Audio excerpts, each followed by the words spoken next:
Welcome to the Influence and Impact Summit presented by Platform University. Know that your story matters and that you have a message that the world needs to hear. You can get your message to the end user now so much easier. It can't just be about you. Influence is about others. And again, it all goes down to serving your audience and making a true, real connection with them. Hi, I'm Michael Hyatt. Welcome to the Influence and Impact Summit presented by Platform University. So glad you're here. I'm here with my buddy Jeff Goins, who's also a fellow Tennessean. And Jeff, if you don't know him, is the author of the bestseller, The Art of Work. That's his latest bestseller. He's written several books. He's also an online content provider, marketer, runs a great school called Tribe Writers that's about writing and about platform building. And he's become a dear friend of mine, and I'm just delighted to share him with you. He's going to talk to us about increasing your influence and really increasing your impact and share some of his best practices. Jeff, welcome to the summit. Thanks for having me, Michael. Glad to be here. Awesome. Well, so for people that don't really know you, talk about what it is that you do and kind of why you do it and what you're most excited about in terms of what you do. I was at a blogging conference recently, and I asked that question, and I said, "Who here, can explain what they do?" And some hands raised. And then I said, "Who here just lets out a big long sigh when friends or family member or your neighbor, asks you what you do?" And right. Everybody raised their hand. It is sort of complicated. I think this audience probably gets it more than most people. But when my next door neighbor asks me what I do, I just say that I'm a writer. For this audience, I would say, I'm a writer who helps other writers and creatives use digital tools to help them succeed. And success means something different to everybody, but I think for a lot of us it means getting our message heard. For some people it means making a living off of that message. And what I find I do most often is connect the ideas of online marketing and how to get your message to spread with people who have a message that may not know how to do that. And that's kind of what I do. And I do that through books and speaking and online courses and probably some other things too. So what's your favorite thing to do? Of all the things that you do, if you had a free day that you could just do whatever you want, but it's got to be work, what's your favorite thing about work that you do? My favorite thing about work is that I get to do more than one thing, which is sort of like a cheating, answer to the question. But I think for a lot of us, I read that book, The One Thing, and I read Essentialism, and I think those are all great. But I think what I've learned is that my one thing is really a portfolio of things, and my job is to continue curating what's in that portfolio. But I think at the end of the day, what I have most fun doing is, because I have certain things that I do that I don't necessarily love doing, but most of what I do is a lot of fun, is just to create stuff. And for the longest time I thought, well, I'm a writer, so I need to be writing 8 hours a day. But that wasn't after a few hours of doing that, I was like, this isn't fun anymore. Am I losing my passion?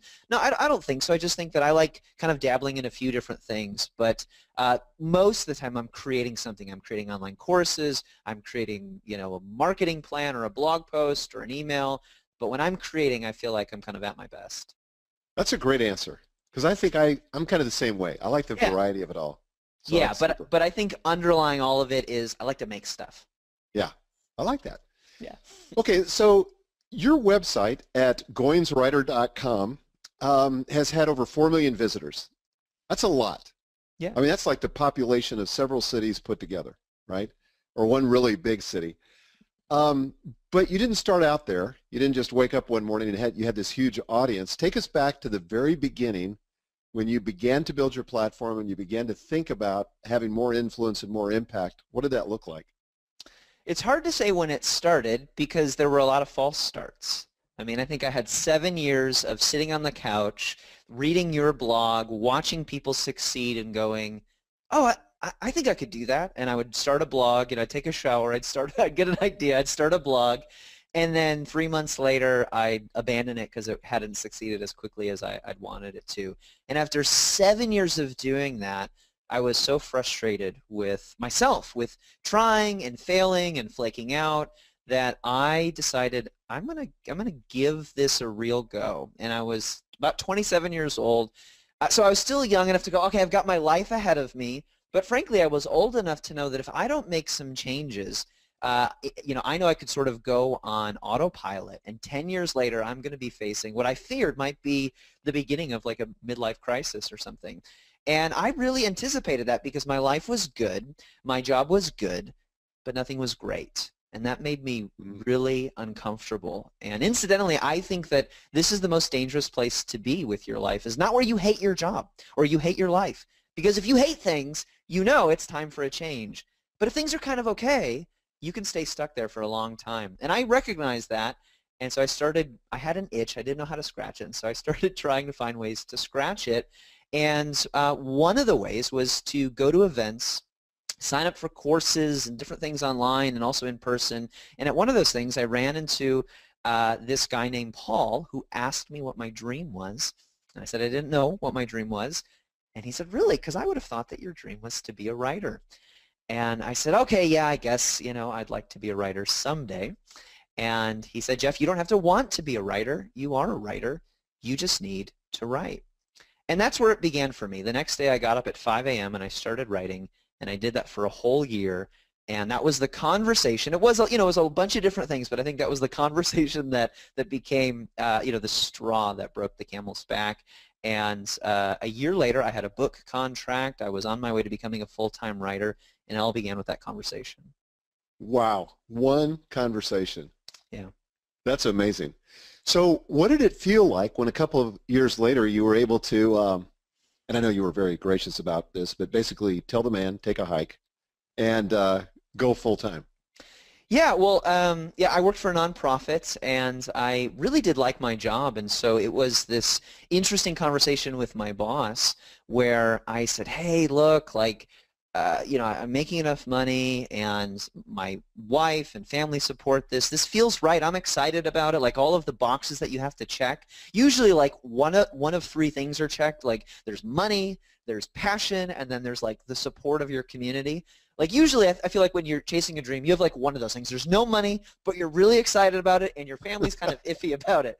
For me, all those boxes were checked. And so I was like, this is a no-brainer. We tripled our income, within 2 years of starting the blog. My wife got to stay home and raise our son, which is a dream of ours that we never thought was going to be made possible, and the impetus for me getting into the online business space in the first place. So when I went to my boss, I was scared because I thought he was going to be disappointed. And he said, Jeff, I'm not disappointed. I'm proud. And for me, it was both exhilarating and then immediately depressing, because I had been working so hard to get to this point that now I was there. I didn't know what the next step was. And you talked about this recently. I hosted an event. You were gracious enough to come and speak at it.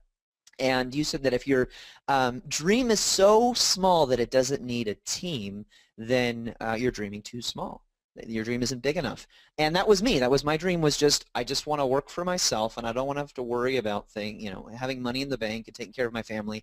And all those boxes were checked, and I realized I needed a bigger dream. So it was kind of depressing because I was like, oh, I don't know where else to go. And then it was exhilarating because I realized now I have an opportunity to dream even bigger. Wow, fantastic. Do you still struggle with fear like I do? No, you're on your own there, buddy. Sorry. Okay. I don't know what to tell you. Let me look at my notes here. What else can we talk about? Yeah, I do. And you know as well as I do, but I think that it's worth saying that this, I feel like, is the number one thing. I mean, I talk to a lot of people every month through the courses and the blog, and even through, speaking at events. And it's the same question. Everybody feels like they have a unique question, like how do you just know, and where do I start, and what if I fail, and I'm worried that I might get rejected. It's all the same thing, which is I'm afraid. Yeah. And I think there's something really comforting about that the thing that is holding all of us back is the same. And the lie that fear tells you, I think, is you're alone. You're alone in this. You're isolated. Yes. And if I can keep you isolated, you're not going to do any damage, right? You're not going to do anything interesting or innovating with your life. But if you realize that we're all afraid, and we're just learning to, the ones we call brave are just learning to do it anyway, there's a comfort in that, and there's also a challenge. I was amazed when I realized that the most courageous people who were doing the most interesting work out there were just as afraid as I was. They had just learned how to do it afraid.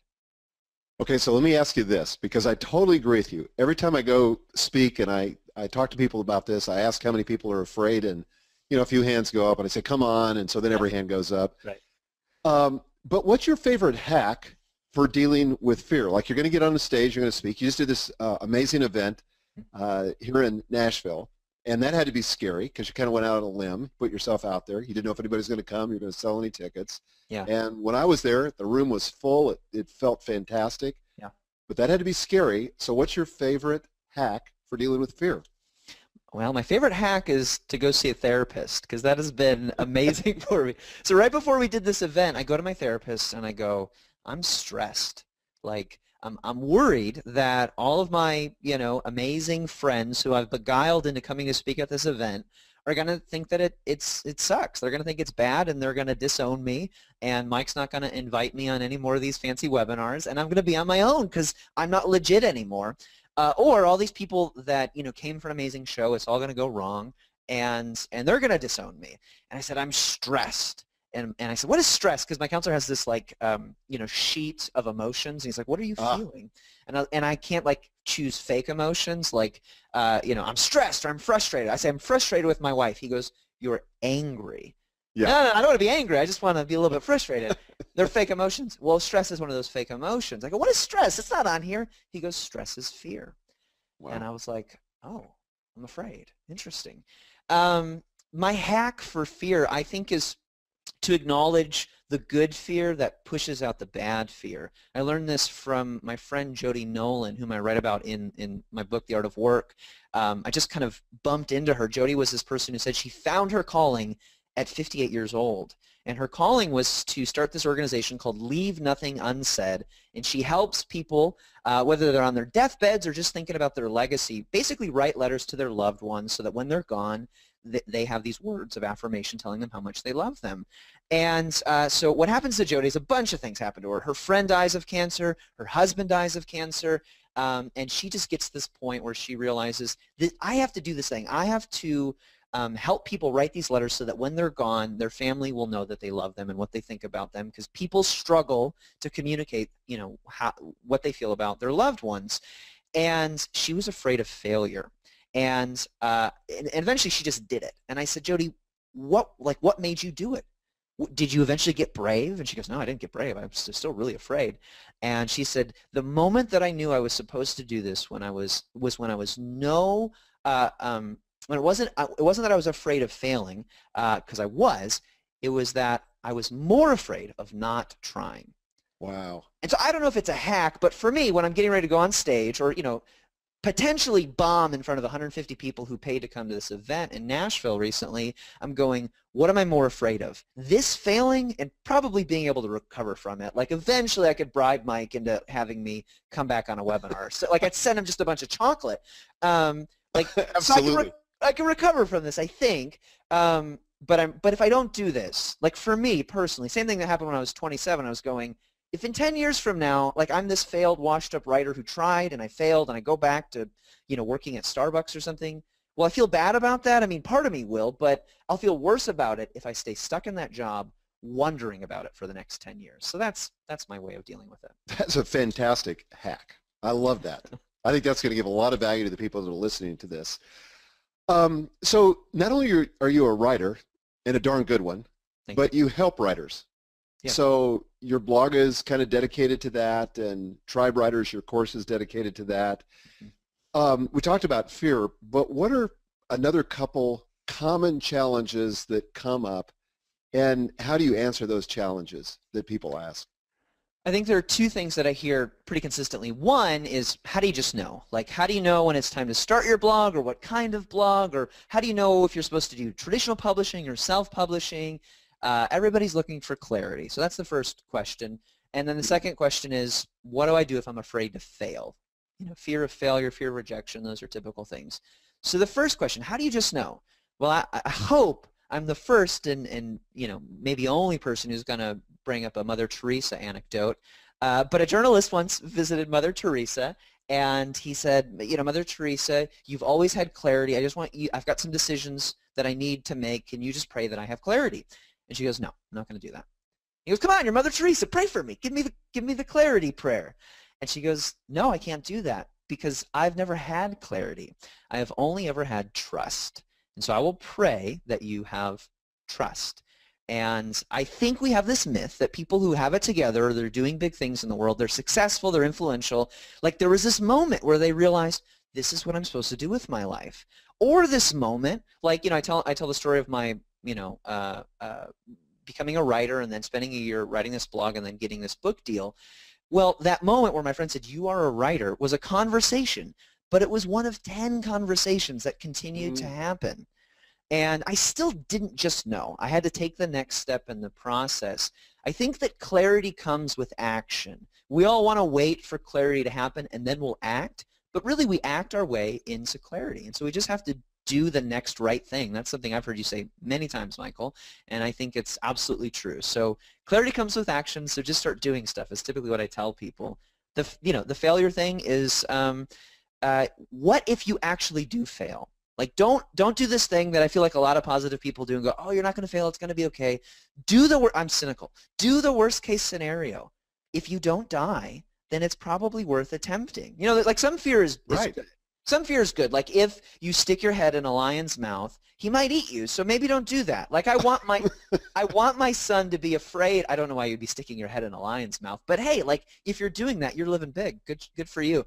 I want my son to be afraid of some things. I want him to be afraid of crossing the street without me, right? Like because that could hurt him. But most things that he's afraid of, like judgment and embarrassment and stupid things that he's just starting as a 3-year-old, just starting to get initiated into. He's learning shame. Like he wasn't born with shame. He had to learn that. I don't like that, so I'm trying to help him understand that there's some things worth being afraid of, but most things aren't going to kill you. And so as long as you realize that, you could do the worst case scenario and go, I'm afraid, I feel that fear, but I'm going to do this thing anyway because I know it's actually not going to hurt me as bad as I think. I feel like it might. And so, I think those are the two things. So what is that thing that Seth Godin says about this might not work? Right. Yeah, I love that. Yep. Yeah. He says we have to dance with fear. Yeah. I like that. Absolutely. And I like to try the things that might not work because that gives me an opportunity to grow. Yeah. Interestingly, I was listening to Dan Sullivan today, his new podcast on 10X Talk, and he was talking about ambition, and that's like the one thing he looks for in employees. It's the one thing he looks for in customers. And I've always been taught, in my tradition that ambition is kind of a negative thing. Sure. But he said, no, it's really just like this desire to grow, this desire to become more than you are, but in a healthy sense. Yeah. And I thought that's a really good description. I think that's what gets people like you and me and hopefully the people listening to attempt those things where they might fail because they might just succeed. Yeah. It reminds me of like running a half marathon. You and I both run at least a few half marathons. And you're running around all these people. And something that I was taught is competition is bad, right? Like we even say this here, like, oh, you're not competing, you're collaborating. But really, like I feel very competitive. Like I want to win, I want to do the next thing. And the best analogy I can think of is running a half marathon or a marathon where you're running around all these people and you're going after it and you realize, I learned this probably my second or third marathon, I'm not competing with these people. I'm not collaborating with them either. I'm competing with myself. Yes. Like I'm trying to shave a little bit of time off the last record that I set. And I think if you realize that, it's not about not having ambition or not having ambition. It's about having the right kind of ambition, wanting the right things, being willing to endure failure for whatever that prize is, which is really, like you said, growth. Just trying to be a little bit better than I was yesterday. Yeah, that's good. Okay, so let's talk just a little bit about this whole thing about finding your voice, because I get this a lot. I know you get it a lot where people are like, well, I want to be a writer, but I'm having difficulty finding my voice, or I want to be a public speaker. I'm having a difficult time finding my voice. I feel like I'm imitating other people. So how, once and for all, Jeff Goins, settle this for us. Yes. How do you find your voice? I think it's the same question as clarity, like when do you just know? I don't think that you find your voice. I think that your voice finds you, which sounds a little mystical, but I think it is a little bit mystical. I think there's some mystery to it. So I had this conversation with my friend. He said, you are a writer, you just need to write. Okay, well, I'm going to get up at 5 a.m. and start writing. And I did that. I blogged daily for a year, and then I wrote like 100 guest posts that year. So I wrote 400,000-word articles in 1 year, divided by 365 days. I don't know the math on that, but it was like more than a article a day. And it was a lot of writing. And at the end of the year, at that point, you and I started to become friends, and you told me this. I remember this. You said, you found your voice. And I was like, I have? Really? And what I didn't realize was in writing for a year, there was this consistency that started to emerge that, and there was an audience and there was an expectation. And I think that your voice emerges from practice. And you need a community of people. In The Art of Work, I talk about this in just in terms of success. And I said that every story of success is really a story of community. And I think that's true with finding your voice. You need resonance. I think writers have this idea, communicators, creatives have this idea that your voice is just what you want to say or it's what you're passionate about. I love that quote by Frederick Buechner where he says your vocation, your calling, is the place where your deepest joy meets the world's deepest need. I think you find your voice. Here, I'm going to sell it once and for all. I think you find your voice when you're writing what resonates with you that also is serving other people. And here's the thing, you might not know when you find it, and that's why community is so important, why having friends and people in your life, not just whom you're influencing, but who are influencing you to say, that's it, you've got it, you found it. One of the most powerful things you just said there is that it comes through practice. Yeah. Because I think there is kind of this idea that somehow mystically, it will just kind of descend upon you like a, Shekinah glory cloud, and you're going to have your voice, and it's going to be the authentic you. Yeah. But I was the same way. I mean, it just took me a ton of time just writing and writing until I finally realized that I wasn't thinking about it anymore. Yeah. That I was just expressing myself. One of the things that I teach is you don't find your voice, really you hone it. So, I was in choir in high school just because I was like the lowest rung of cool there is, which is to say not cool at all. I mean, in my school you had, athletes and popular kids, and then you had the band geeks, and then you had the kids in choir. And like, it was down there. And like, I aspired to be in the choir. So that's how cool I was. So one day after school, I'm meeting with the choir director, and he starts playing the piano, and he says, here, you have to match your voice with these notes that I'm playing. And I was like, oh, like those should be the same. Like my voice should sound like those notes. It shouldn't sound very different and dissonant from that. I get it.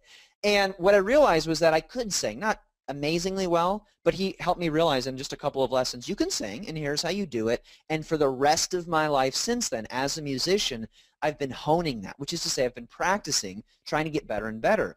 I think there is a point at which you kind of tap into, here's how I can express myself in a way that's resonating with an audience, and that's kind of that initial, I found my resonance, I found my voice. But I don't think you stay stuck there. I think you practice it for the rest of your life and keep getting better and better and better. Absolutely. I tell you, one of the reasons I read novels is because I just love great writing. Yeah. And I find that I can adapt what I'm reading, just different, I don't know, literary techniques or whatever, and they find their way into my writing, and that's always kind of fun. I want to ask you about writing full-time. I mean, people look at you and they go, well, yeah, I guess I could find my voice and I could make a living online if I could do it full-time, but I'm stuck in this job. But when you were talking about writing those 1,000 guest posts and blogging every day, you had, correct me if I'm wrong, but you had a full-time job at that point. Right. No, absolutely. Yeah, I was doing that 5 to 6 a.m., 6:30 to 7 a.m. when I slept in, over a lunch break or late at night. Yeah, I was squeezing that into the margins of life for sure. Yeah, I think which is a huge insight for people, because I think this is one of the ways that fear shows up for a lot of people. Yeah. Is they make the excuse for themselves that if they only had this or that or a new computer, or if they knew somebody, then they'd be successful. But what they sometimes fail to realize is that the people that are successful usually got their start and made a lot of headway while they had a lot of other responsibility and a lot of their commitments. Yeah. And I also think that like you always have something. I thought I'll have 8 hours a day to write. This will be amazing. It's harder to write now than it was then. So true. Because I have no constraints. I'm like, well, I'll just go into work a little bit late and I'll take a long lunch and like, there's my day, it's gone. Whereas if I didn't write from 5 to 7 a.m. Every morning, it didn't get done. And so I had a lot of motivation to get up and get it done first thing in the morning. Now I have all day and it's hard, and I've had to go back to the habits that got me to where I am to get me to that next level. But there's always an excuse.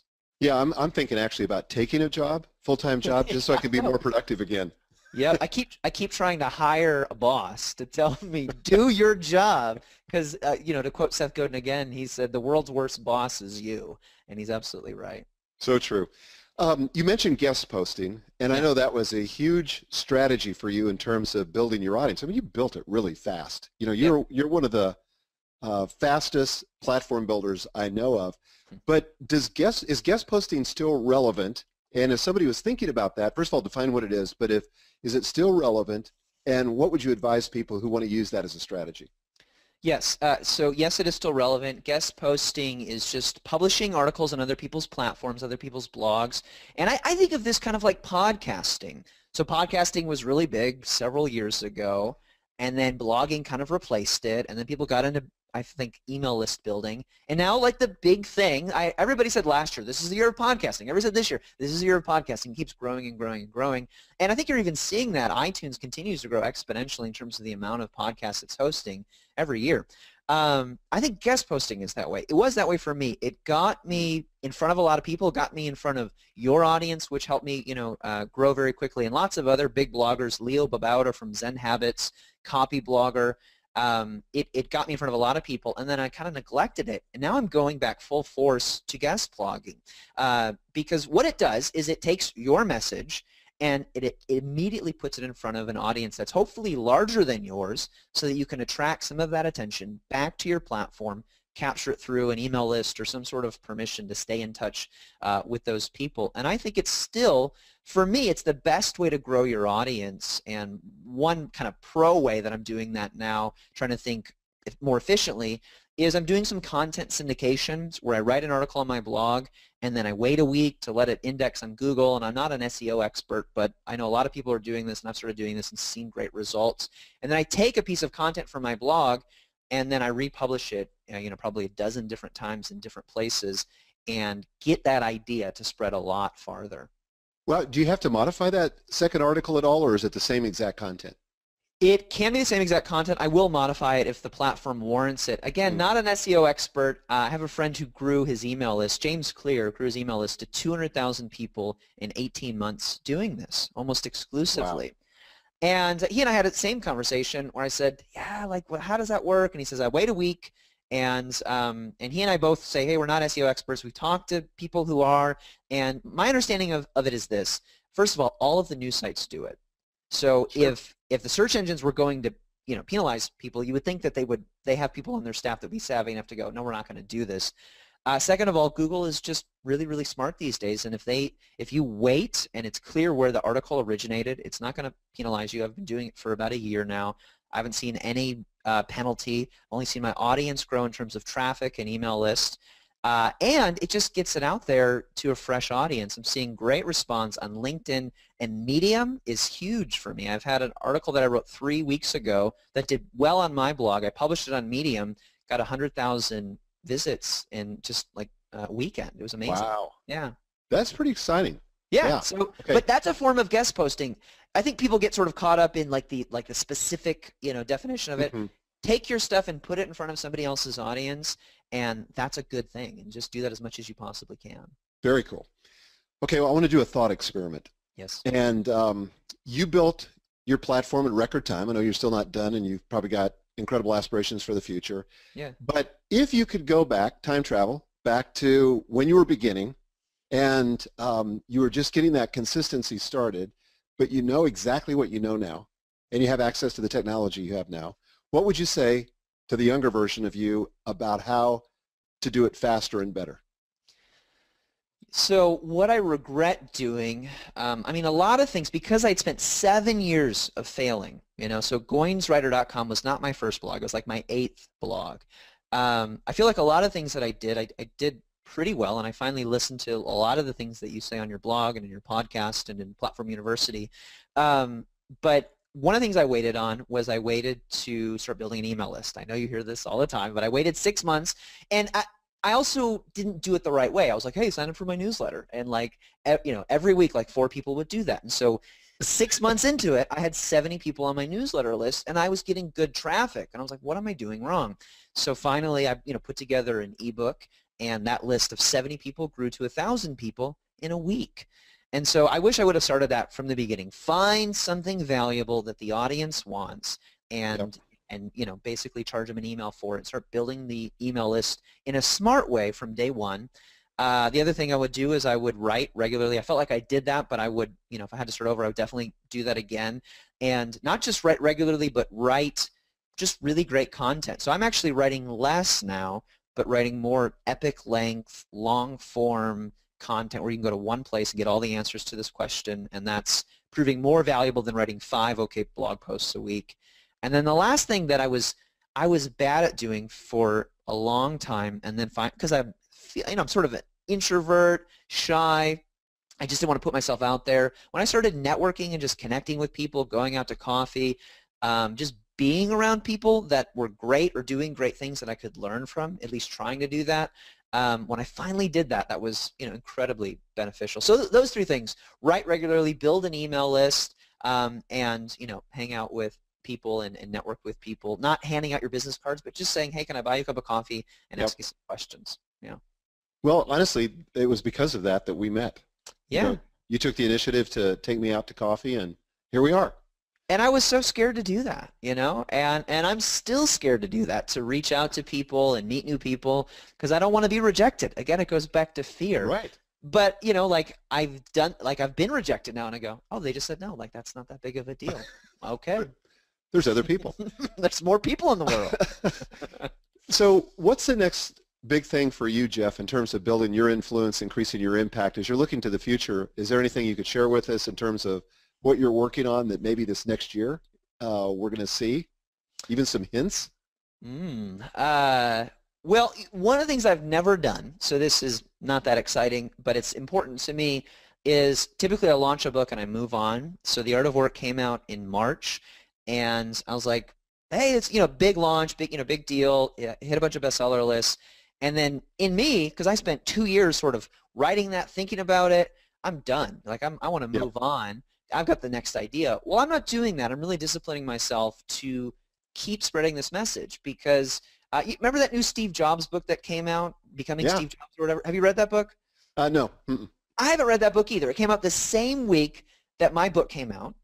So obviously you were busy reading another book at that time, my book. But exactly. Like that book in my mind is still new, right? And it came out the same week as my book. So if that's true for me about that book, then my book, that must be true for other people. So, just kind of continuing to talk about the book, get out there, try to find more people for it, that big thing. And then, I really think the content syndication thing, getting plugged into all of these different networks, not guest posting in the sense that I'm writing all this stuff and giving it away to other platforms, which I'm all about, but we're trying to think really smart about how do we write one great article on goingswriter.com. And you're starting to see us do this. We've got a team of people that are dedicated to doing this. And you do this really well, Mike. And then breaking that one article into 100 pieces of content, guest posts, Instagram things, and just distributing that everywhere. I used to think that I had to come up with different content for these different networks. Yeah. We're not doing that anymore. We're coming up with one great piece and then kind of breaking it up and distributing it throughout the networks. And that's fantastic. That's fun. When you go back to books, of course I came from the book publishing world, as you know. Yeah. And, it's crazy how books get launched and then they get forgotten. Right. And the publishing world moves on, but the public is just discovering it. I know. And one of the things that I've learned, mostly from Jeff Walker, frankly, is that it's possible to launch the same product year after year after year and constantly be increasing the sales. Mm-hmm. So there's no reason it has to have that curve where it just kind of, you have this spike and then it goes into oblivion and reaches whatever altitude it's going to reach, and then it stays there forever, but it doesn't increase. And so that's exciting for me to hear you say that about a book.